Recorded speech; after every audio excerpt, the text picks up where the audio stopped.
Seja bem-vindo mais uma vez aqui ao canal da Assembleia de Deus Central em Araguari, no estado de Minas Gerais, onde nós estamos comentando a nossa declaração de fé das Assembleias de Deus no Brasil desde o segundo semestre deste ano de 2020.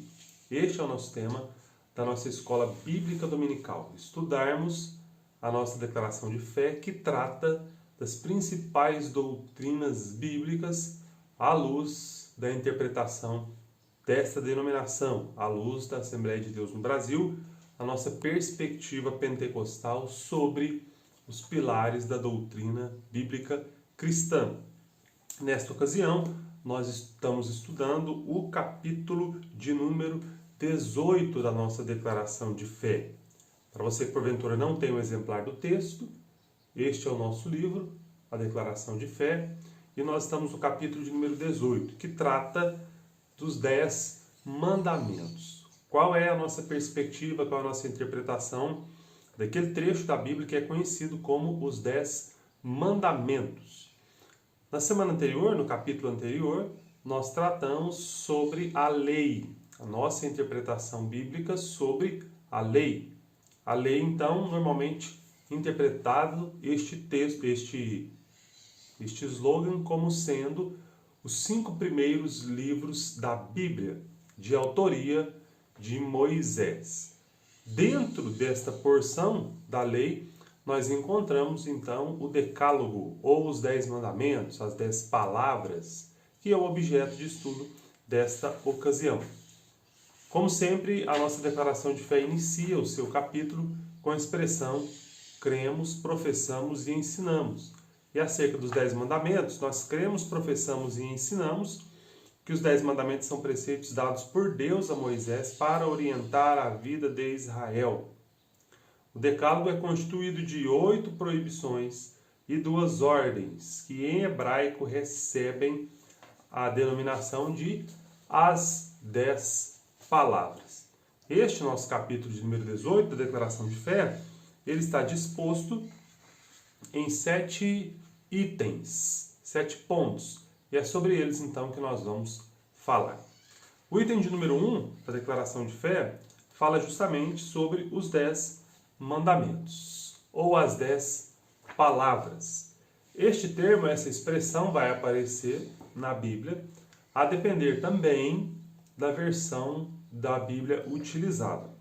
Nós encontramos então as 10 palavras em Êxodo 34 e 28, nas versões Almeida Revista Atualizada e na Nova Almeida Atualizada. Já a expressão os 10 mandamentos, nós encontramos com mais frequência. Nós encontramos essa expressão lá em Êxodo 34 e 28, na Almeida Corrigida Fiel, na versão Almeida Revista e Corrigida, na Nova Versão Internacional, na Nova Versão Transformadora, e também na King James. Então esta palavra, essa expressão, os 10 mandamentos, é uma expressão sim que ocorre no texto sagrado. Nas versões que nós mencionamos aqui, por último, mas na Almeida Revista Atualizada e na Nova Almeida Atualizada, nós vamos encontrar então a expressão as 10 palavras. Diz assim a nossa declaração de fé na página 156. As palavras estão esboçadas somente em 2 lugares na Escritura, ou seja, os 10 mandamentos. Em Êxodo 20, do versículo 1 até o versículo 17, que é a primeira ocorrência, e em Deuteronômio, capítulo 5, dos versículos 6 ao 21. Deuteronômio, onde ocorre a repetição da lei. Os 3 primeiros mandamentos dizem respeito ao nosso relacionamento com Deus. O propósito do 4º mandamento, sábado, é duplo, social e espiritual. Os outros 6 mandamentos dizem respeito ao nosso relacionamento com o próximo. Como confirmado por Jesus, toda a lei pode ser resumida em 2 mandamentos. Amar a Deus sobre todas as coisas, está lá em Deuteronômio, capítulo de número 5, e amar o próximo como a si mesmo, que está em Levítico, no capítulo 19, versículo de número 18. Então, este é o ponto de número 1 sobre os 10 mandamentos. A expressão ocorre na Bíblia, isso vai depender de a versão que você utiliza do texto bíblico. Em alguns lugares, algumas versões, está traduzido por as 10 palavras, em outros de fato, pela expressão, os 10 mandamentos. No item de número 2, o significado, o propósito dos 3 primeiros mandamentos. Não terás outros deuses diante de mim, o primeiro. Depois também nós encontramos, não fará para ti imagem de escultura, não lhe adorarás, nem prestarás culto, e não tomarás o nome do Senhor teu Deus em vão. Esses 3 primeiros, então, mandamentos, o primeiro fala de não ter outro Deus diante do Senhor. É lógico que nós vemos aí uma proibição à idolatria. A dedicação do povo de Israel deveria ser única e exclusivamente para o seu Deus. Não há Deus de fato verdadeiro como o Deus de Israel, como o Pai do nosso Senhor e Salvador Jesus Cristo, como o nosso Senhor Jesus e o Espírito Santo. Não há Deus como o nosso Deus. Então há uma expressa aqui proibição já no primeiro item do decálogo para que o povo de Deus, os descendentes ali de Israel ou de Jacó, que eles não tivessem outros deuses diante deles. Primeiro, obviamente, porque de fato não existe outros deuses. Não há ninguém com quem nós possamos comparar o Senhor. Tanto no livro de Isaías, como em outros trechos da Bíblia, mas principalmente no livro de Isaías, há uma grande porção ali dedicada ao combate à idolatria, à confecção de Deus, principalmente pelas mãos dos homens.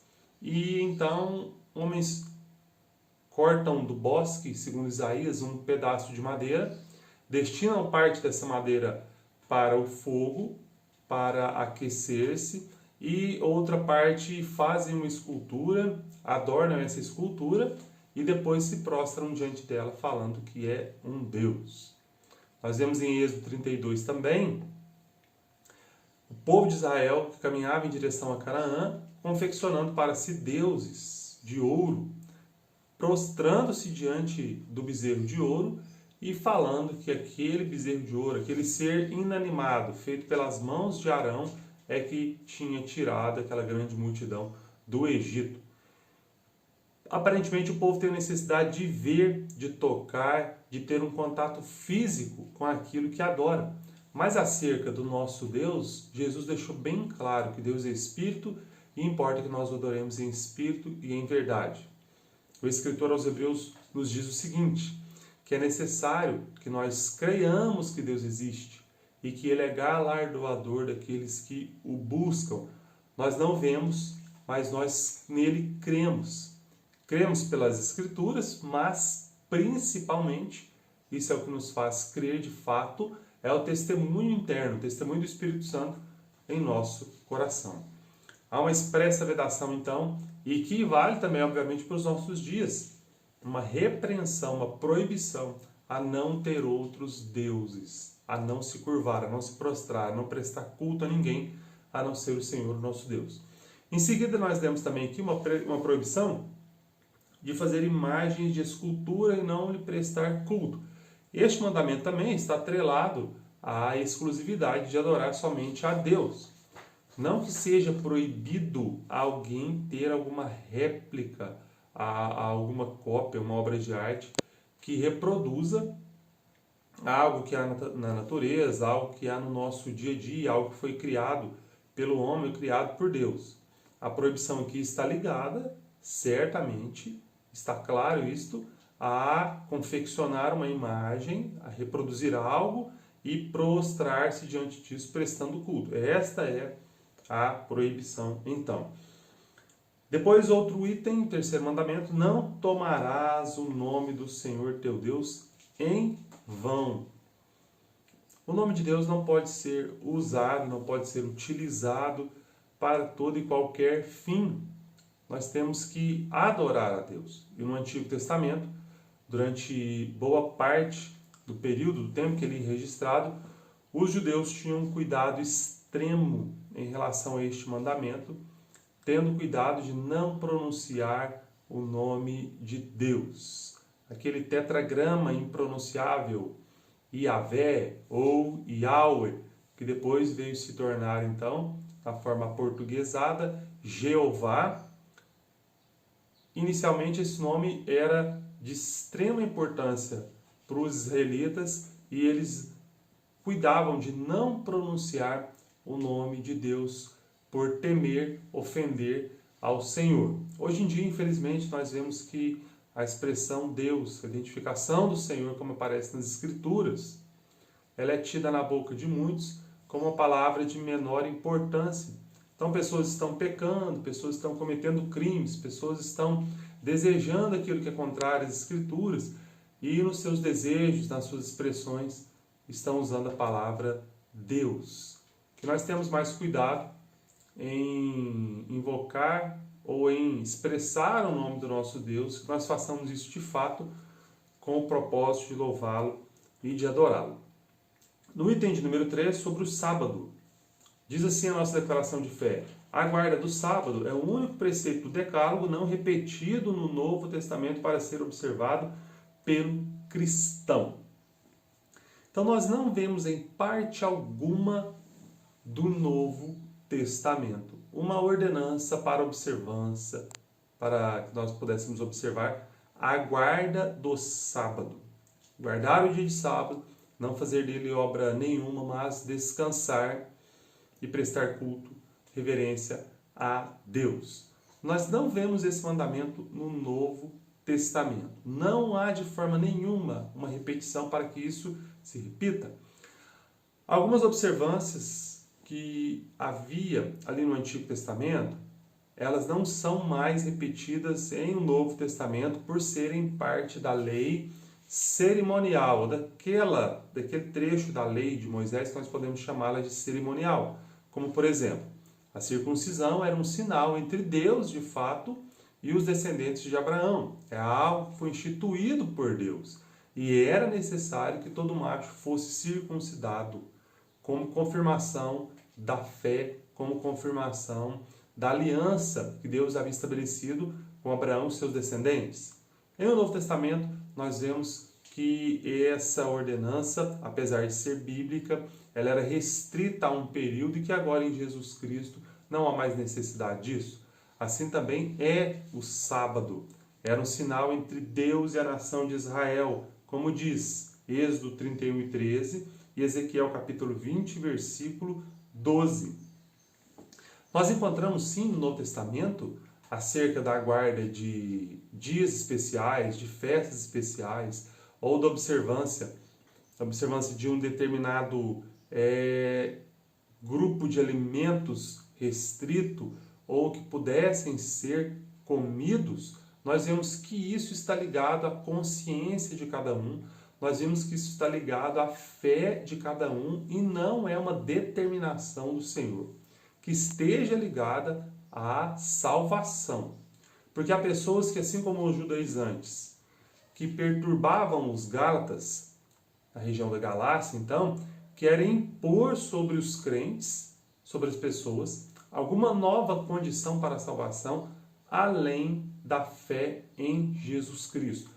Foi isso que Paulo combateu fortemente lá na Galácia, porque tendo ensinado o Evangelho, e aqueles homens tendo crido em Deus, depois de um tempo, então tomou-se conhecimento de que eles estavam passando para outro Evangelho, que era submeter-se também à observação de ritos do judaísmo. E Paulo fala que para isto eles não foram chamados. Não é isso que o Senhor Jesus Cristo quer de nós. Não há necessidade de acrescentar nada à fé em Jesus para salvação. Diz assim então Gálatas capítulo 4, versículos 9, 10 e 11. Mas agora, conhecendo a Deus, ou antes sendo conhecido por Deus, como tornais outra vez a esses rudimentos fracos e pobres? Paulo então chama a observância de alguns rudimentos, a observância de algumas regras, como sendo fracos e pobres. Ele continua: os quais de novo quereis servir, guardais dias, meses, tempos e anos. Receio de vós que não haja trabalhado em vão para convosco. Então Paulo chama de guardar dia, meses, tempos e anos, como se fossem especiais, um calendário especial, como rudimentos, fracos e pobres. Se alguém guarda um dia especial porque a sua mente assim o acusa, pense, por exemplo, ali no primeiro século, a possibilidade de um cristão de origem judaica. Então ele agora se converteu e ele sempre, durante toda a sua vida, foi instruído a guardar o sábado, e para ele não consegue abrir mão dessa observação, desse dia especial. A instrução bíblica é que a pessoa que guarda o sábado, que ele guarde para Deus. Então, se alguém veio com essa tradição lá do judaísmo, naquela época, e a pessoa de fato não conseguiu se libertar desse compromisso, que ele então guarde para Deus aquele dia, se a mente dele o acusa, mas que ele não condicione a salvação de ninguém mais a isso. Ele que observe então aquele dia. Da mesma forma, aqueles que do judaísmo foram para o cristianismo e que durante toda a sua vida observaram uma determinada dieta, determinados alimentos que não poderiam ser ingeridos. Lá no livro de Romanos também, Paulo trata sobre essa questão. Aquele que tem fé para comer, que coma de tudo. Aquele que não tem fé, que não coma. Mas o que come, não julgue o que não come, e o que não come, não julgue o que come. Paulo tratou isso no livro de Romanos e também na primeira epístola aos Coríntios. Por quê? Porque havia essa tensão entre os crentes de origem gentílica e os crentes de origem judaica. Os seus costumes colidiam. Obviamente que ninguém vem para a fé sem ter um passado. As coisas que precisavam ser corrigidas foram corrigidas. Abandono do pecado, apartar-se do mal, mas alguns costumes, alguns cristãos, e principalmente de origem judaica, tinham dificuldade de abandonar. Para compreender melhor essas questões, é então interessante ler a Epístola aos Gálatas, primeiros Atos, no capítulo de número 15, onde ocorre o concílio de Jerusalém, e ler também o livro de Romanos e também a primeira Epístola aos Coríntios, no capítulo de número 8. Essa leitura poderá nos dar muito mais instrução sobre essa observação. Quem diz então, ou quem quer impor sobre qualquer cristão a guarda do sábado como condição para a salvação, está voltando a rudimentos fracos e pobres. Todos os dias são iguais diante do Senhor. Todos os dias. E em todos os dias nós devemos temer ao Senhor, louvar ao Senhor e glorificar a Deus. Agora, é de fato um princípio bíblico que acerca do trabalho, por exemplo, nós tenhamos ao menos um dia semanal de descanso. O nosso corpo precisa repousar, a nossa mente precisa repousar. Neste dia, no nosso calendário, para nós cristãos, no domingo, é o dia que, em regra, a maioria das pessoas não trabalha. Mas veja que, mesmo não trabalhando no domingo, a grande maioria dos brasileiros, nós queremos encontrar vários serviços disponíveis. Inclusive, aqueles serviços de atendimento, de emergência, que são mantidos pelo Estado, aqueles serviços também que são mantidos por entidades privadas, como hospitais, postos de combustível, supermercados e outros mais. Nós queremos que esses serviços eles funcionem também no domingo para atender às nossas necessidades. Obviamente que essas pessoas que estão trabalhando nesses locais, a folga deles se dá no outro dia da semana e eventualmente também aos domingos. Mas a regra é que nós observamos no calendário do brasileiro o dia de domingo para o dia de descanso. E é esse dia em que nós também nos reunimos em maior número na igreja, seja na escola bíblica dominical, seja para atividades também na parte da tarde, e há uma maior concentração de pessoas no culto no domingo à noite.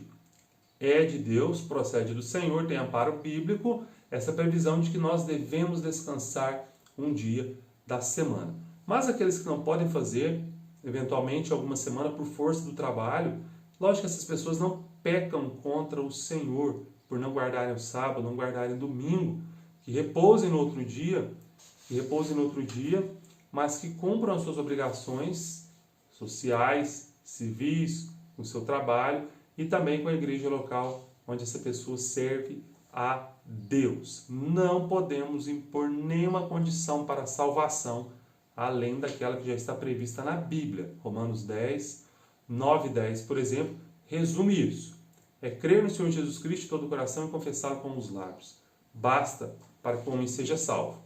Obviamente, se ele tem tempo depois dessa confissão de viver por mais dias, ele vai exercitar a sua fé no Senhor, vivendo uma vida santa, dirigida pelo Espírito Santo de Deus. Mas não há obrigação de guardar um dia ou determinado calendário especial para que alguém seja salvo, de forma nenhuma. Item de número 4, o propósito do 5º mandamento. Honra teu pai e tua mãe para que se prolonguem os teus dias na terra que o Senhor teu Deus te dá. Na carta de Paulo aos Efésios, em Efésios capítulo 6, versículos 1, 2 e 3, diz assim o apóstolo: Filhos, obedecei a vossos pais no Senhor, pois isto é justo. Honra teu pai e tua mãe, que é o primeiro mandamento com promessa, para que te vá bem e sejas de longa vida sobre a terra. Deus então institui aqui a necessidade de os filhos honrarem os seus pais. Deus instituiu então a primeira família, uniu Adão e Eva em matrimônio e deu a eles uma ordem para que eles fossem férteis, que eles se multiplicassem, que eles enchessem a terra. Para que houvesse então devido relacionamento entre pais e filhos, uma das obrigações aqui instituídas para que os filhos observassem é de fato o comportamento de respeito e de honra para com o pai e para com a mãe. Nós sabemos que em todas as sociedades é importante que o homem observe esse mandamento do Senhor, que, como diz o apóstolo Paulo, é um mandamento com promessa. Honrar pai e mãe é indicação de que esse indivíduo vai ser abençoado por Deus e ter longos dias sobre a terra. É lógico que se alguém morre precocemente, ninguém vai chegar à conclusão de que essa morte precoce é em razão da falta de observação deste mandamento. Não podemos fazer essa conclusão lógica. Alguém que morreu precocemente é porque desobedeceu os pais ou não honrou os pais. É lógico que isso de fato também ocorre, mas nós não podemos usar esse critério para examinar todo o acontecimento. Mas, à luz da Bíblia, honrar pai e mãe é algo que agrada a Deus e que tem boas, ótimas consequências na vida do ser humano. Além disso, é uma obrigação, deve ser uma obrigação, uma observância, inerente a todo cristão, sem que ele pense nessa recompensa que já vem do Senhor. Honrar pai e mãe deve ser algo que está no coração de todos os homens. A gratidão, o respeito pelo pai, pela mãe, o cuidado financeiro, afetivo, emocional, seja qual for a necessidade dos pais, então deve ser um cuidado de todo o filho. Isso agrada a Deus, isso glorifica a Deus. Isso mostra para a sociedade que nós de fato nos importamos com os nossos pais e que o nosso relacionamento é guiado pelo amor. Também, os mandamentos expressam em 2 palavras, no item de número 5. Alguns mandamentos, então, dos 10 mandamentos, eles são expressos por 2 palavras. Não, a expressão não acrescida de uma outra palavra. São eles: não matarás, não adulterarás e não furtarás. Não matarás é, obviamente, aqui, de forma bem clara, uma proibição ao cometimento de homicídio ou assassinato.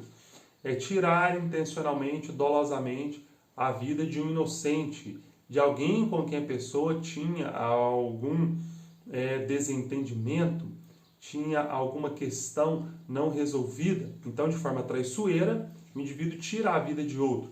Isso é expressamente proibido na Bíblia. Talvez alguém, ao ler esse mandamento, vai pensar, mas o mesmo mandamento, o mesmo texto mosaico, a lei, que fala para não matar, depois institui a pena de morte. Porque o não matarás, ou não assassinarás, não cometerás homicídio, diz respeito a esse conceito, de tirar a vida de um inocente de forma dolosa, traiçoeiramente. A aplicação da pena de morte, em vários trechos do Antigo Testamento, era uma resposta justamente, em alguns casos, para o homicida. Então, quem derramava o sangue de inocente deveria ser morto.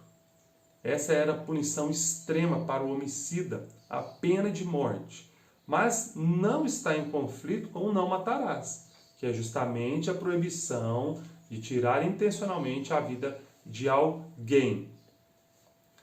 Tem também um trecho no Antigo Testamento, na lei mosaica, que nos mostra a necessidade das cidades de refúgio, cidades para onde alguém correria, buscaria abrigo, se porventura ele tirasse a vida de outro culposamente. Havia possibilidade, sim, de alguém, sem intenção, tirar a vida de outro. Um acidente de trabalho, por exemplo, poderia resultar na morte. Se a pessoa envolvida num acidente, infelizmente, é responsável pela morte de outro, à luz já do Antigo Testamento, não haveria, então, a possibilidade de responsabilizar essa pessoa, de tirar a sua vida, se ela matou outro sem intenção. Esse indivíduo, então, envolvido nessa tragédia, deveria correr para aquela cidade, chamada cidade de refúgio, e ali ele ficaria até a sua questão ser examinada, e não haveria possibilidade, se ele de fato cometeu o crime sem intenção, o fato sem intenção, não haveria possibilidade dele ser morto como que por vingança, porque a morte foi sem intenção. Outros trechos da Bíblia também nos mostram a pena de morte ou o resultado morte sem incorrer no não matarás. É como, por exemplo, quando alguém surpreendesse, o livro do Êxodo trata isso, alguém surpreendesse a sua casa, um ladrão, um roubador durante a noite, e em legítima defesa, a pessoa tirasse a vida daquele invasor, ele não seria responsabilizado por aquela morte. Nós usamos a expressão que legítima defesa é uma expressão do direito penal dos dias de hoje, mas nós já vemos ali algo semelhante lá no Antigo Testamento. Então, não matarás, é o primeiro dos mandamentos aqui em 2 palavras. Depois também, não adulterarás. Nesse mandamento é proibida a infidelidade conjugal. O instituto do casamento, a união entre o homem e a mulher, foi feito da parte de Deus para que ele fosse, então, monogâmico, heterossexual e indissolúvel, que não fosse dissolvido, não fosse, então, acabado, a não ser pela morte. Quando, então, há a prática do adultério, aquilo que foi estipulado, estabelecido por Deus, a união entre um homem e uma mulher, com o propósito de honrar ao Criador, isso está sendo, então, ferido, está sendo, então, maculado, e o Senhor proíbe terminantemente o adultério, a infidelidade conjugal. A fidelidade não deve ser uma marca somente do relacionamento conjugal, mas a fidelidade deve ser uma marca de todo o relacionamento, de toda a vida dos cristãos, nos negócios, na amizade e em tantas outras áreas da vida. Jesus, em Mateus capítulo 5, versículo 28, veio tornar esse mandamento, a sua interpretação, muito mais forte e muito mais comprometedora, porque Jesus disse que se alguém colocar os olhos numa mulher com intenção pecaminosa, desejá-la, cobiçá-la, já cometeu com ela adultério. Acertadamente, Jesus nos mostra que o pecado tem início, é no coração. Quando algo é externado, é porque o coração já foi de fato corrompido. Então Jesus mostra a necessidade de guardar o coração, de guardar a mente, de guardar então os olhos, para que ninguém se entregue o corpo, ou ninguém entregue seu corpo ao pecado. Mateus capítulo 5, versículo 28. Dias atuais, nós vemos que mandamentos como este é totalmente desprezado pela grande maioria da população, em que músicas louvam o adultério, em que instituições louvam este comportamento também, e que a sociedade também, por vezes, acha normal. Nós, de fato, com base na Bíblia, rejeitamos essa ideia e todo cristão deve ser fiel a Deus, fiel ao seu cônjuge na relação matrimonial. Esta é a vontade de Deus. Se assim for feito, Deus vai ser louvado, a família vai ser preservada filhos serão criados em um ambiente agradável a Deus, evitaria-se muitos crimes que são cometidos nos nossos dias em razão da infidelidade conjugal, desde ameaças, lesões corporais, até mesmo vários homicídios. Não furtarás é outro mandamento expresso em 2 palavras. O não furtarás, obviamente, diz respeito a não subtrair nenhum bem de outra pessoa. Isso nós encontramos também no Novo Testamento um exemplo da seguinte natureza. Lá no livro de Efésios, capítulo 4, versículo 28, o apóstolo nos diz assim, que aquele que furtava não furte mais, antes trabalhe, fazendo com as próprias mãos o que é bom para que tenha com que acudir ao necessitado. Não furtar, não subtrair o bem de alguma pessoa, logicamente que se aplica de forma muito mais extensa a outras coisas também. Diz respeito, conforme a nossa declaração de fé diz, à proibição de se apropriar ou de forma enganosa, aumentar o seu patrimônio, corromper para que tenha o seu patrimônio aumentado. O que o Senhor está proibindo ali no não furtarás é que nós não podemos de forma nenhuma acrescentar ao nosso patrimônio alguma coisa que venha de origem ilícita. Esse é o espírito, esse é o princípio que está ali no não furtarás. Contente-se com o que você tem, trabalhe, aumente o seu patrimônio com a bênção de Deus e com a força do seu trabalho. Inclusive, para também socorrer aos necessitados. É o que também nós lemos aqui em Efésios 4 e versículo 28. E depois, por último, os 2 mandamentos. Os últimos 2 mandamentos. Não dirás falso testemunho contra o teu próximo. É uma proibição à mentira. Diga-se a verdade em todo o tempo. Nós vemos que a Bíblia nos mostra que, por exemplo, no episódio de um rei que se chamava Acabe e sua esposa chamada Jezabel, relatada na palavra, esse relato na palavra do Senhor, esse homem Acabe desejou uma porção de terra que era de outro homem. Esse homem se chamava Nabote, homem fiel, temente a Deus. Nabote não quis vender aquela porção de terra e Acabe, aborrecido, queria aquele imóvel, aquele bem mesmo assim. A sua esposa Jezabel cuidou de tomar aquela propriedade daquele piedoso, então, homem que se chamava Nabote.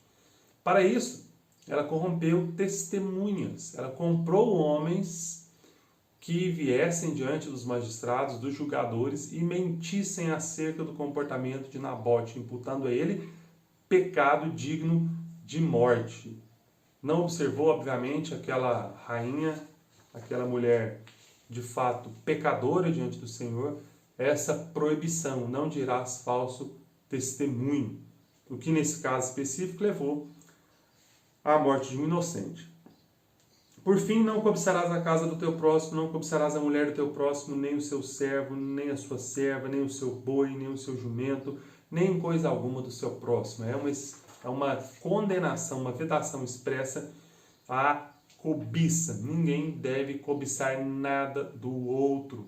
Nós devemos nos contentar, no sentido de estarmos felizes e satisfeitos em Deus, com aquilo que nós temos alcançado do Senhor. Isso também não é de fato uma proibição ao trabalho, não é uma proibição a que o cristão tem objetivos na sua vida, almeja ganhar bens, aumentar o seu patrimônio, conquistar determinadas coisas. Não é uma proibição.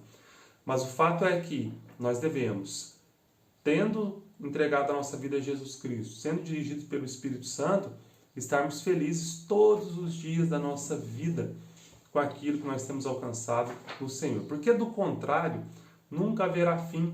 Cobiça não tem fim.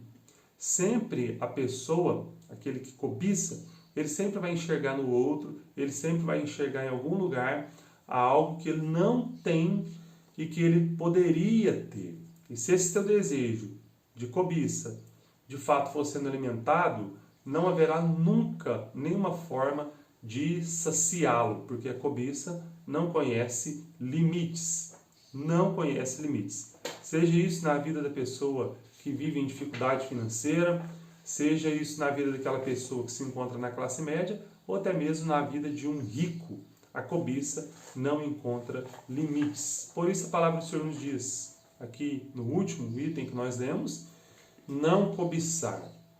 Alegre-se em Deus por aquilo que você tem alcançado nele. Continue sendo fiel a ele. E se há possibilidade de melhora, se há possibilidade de avançar, esforce-se para isso. Seja feliz no teu matrimônio, no teu trabalho. Glorifique a Deus em tudo. E atenda ao convite do apóstolo Paulo, lá em Filipenses, no capítulo 4. Alegrai-vos no Senhor. Outra vez vos digo, alegrai-vos.